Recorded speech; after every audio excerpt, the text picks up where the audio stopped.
নজর রাখবো পরবর্তী সংবাদে। আর নির্বাচনে লড়বো না বা ভোটে লড়বো না, ভোটের কয়েক মাস আগেই ইঙ্গিতপূর্ণ বার্তা শরদ পাওয়ারের। দেশের অন্যতম প্রবীণ নেতা শরদ পাওয়ারের এই বক্তব্যকে কেন্দ্র করে ইতিমধ্যে বাড়ছে জল্পনা। রাজ্যসভার মেয়াদ শেষ হলেই অবসরের ইঙ্গিত ইতিমধ্যেই পাওয়ারের।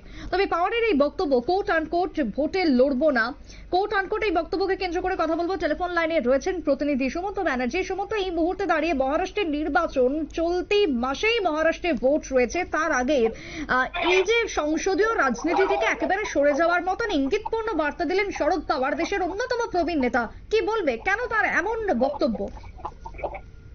দেখো, বিষয়টা হলো যে তিনি বর্তমানে রাজ্যসভার সাংসদ এবং তার হাতে এখনো পর্যন্ত কিন্তু 1.5 বছর সময় রয়েছে, মানে তার মেয়াদ এখনো 1.5 বছর রয়েছে। কিন্তু বিষয়টা হলো যে এই যে তার মেয়াদ 1.5 বছর থাকলেও তার তো একটা বয়স হচ্ছে, বর্তমানে তিনি 84 বছর বয়স তার, এবং তিনি কিন্তু বেশ কিছু শারীরিক সমস্যায় জর্জরিত। তার সঙ্গে এই বয়সেও তিনি যেভাবে তার দলের প্রার্থীদের হয়ে বলো, ইন্ডিয়া জোটের বিভিন্ন শরিক দলগুলোর যারা প্রার্থী বা সেই সমস্ত প্রার্থীদের হয়ে বলো, বিভিন্ন সময় আমরা দেখেছি বিভিন্ন প্রচারে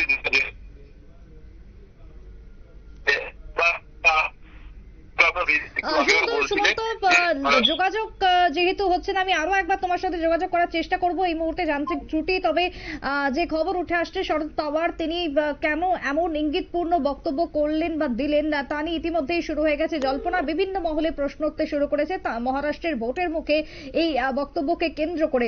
আরো একবার জুড়ে গেছেন সুমন্ত। সুমন্ত, আমাকে বলছিলে আমি যেটা তোমাকে বলছিলাম যে দেখো, তার বয়স কিন্তু অলরেডি 84 এবং তার বিভিন্ন শারীরিক সমস্যাও রয়েছে।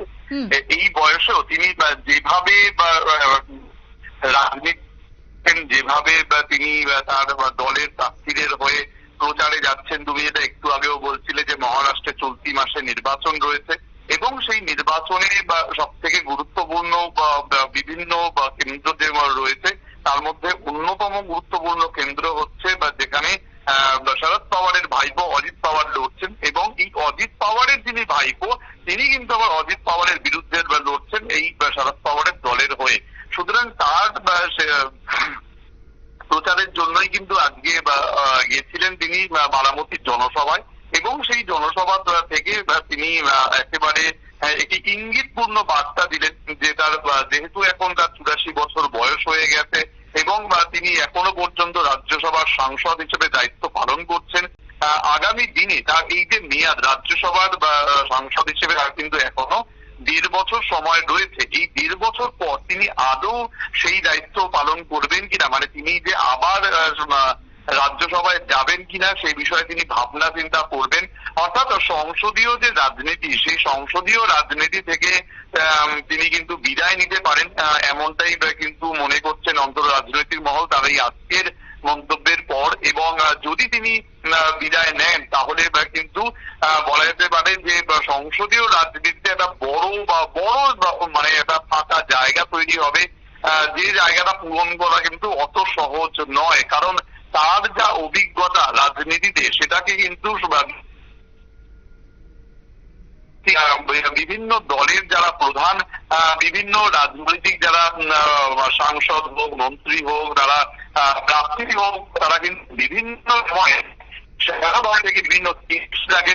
আমি যদি বাংলার মুখ্যমন্ত্রী মমতা বন্দ্যোপাধ্যায়ের প্রার্থী বা অন্য দল থেকে যদি বলি মহারাষ্ট্রের প্রাক্তন মুখ্যমন্ত্রী উদ্ধব ঠাকরের কথা, নিজের সঙ্গে কিন্তু শরদ পাওয়ারের যে সম্পর্ক তা অত্যন্ত মসৃণ এবং বিভিন্ন সময় তিনি বিভিন্ন রকম ভাবে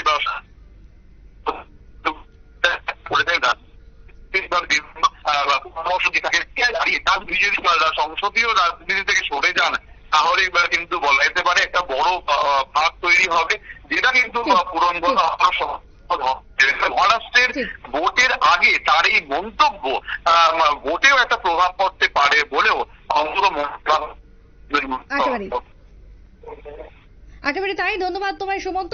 এই মুহূর্তে দাঁড়িয়ে যে খবর উঠে আসছে তা হচ্ছে রাজ্যসভায় তার মেয়াদ ফুরোলে তিনি অবসর নিতে পারেন এমনটাই বক্তব্য। তবে দেশের অন্যতম প্রবীণ নেতা শরদ পাওয়ারের সংসদীয় রাজনীতি থেকে সরে যাওয়ার যে ইঙ্গিত মিলেছে সেই ইঙ্গিত মেলাতে সামনে মহারাষ্ট্রে ভোট রয়েছে, তাতে একটা বড়সড় প্রভাব পড়তে পারে এমনটাই মনে করছেন অনেকেই। বিশেষ করে রাজনৈতিক মহলে বাড়ছে ক্রমশ এই জল্পনা। ছোট্ট একটা বিরতি নিচ্ছি, ফিরে আসবো বিরতির পর, সঙ্গে থাকুন।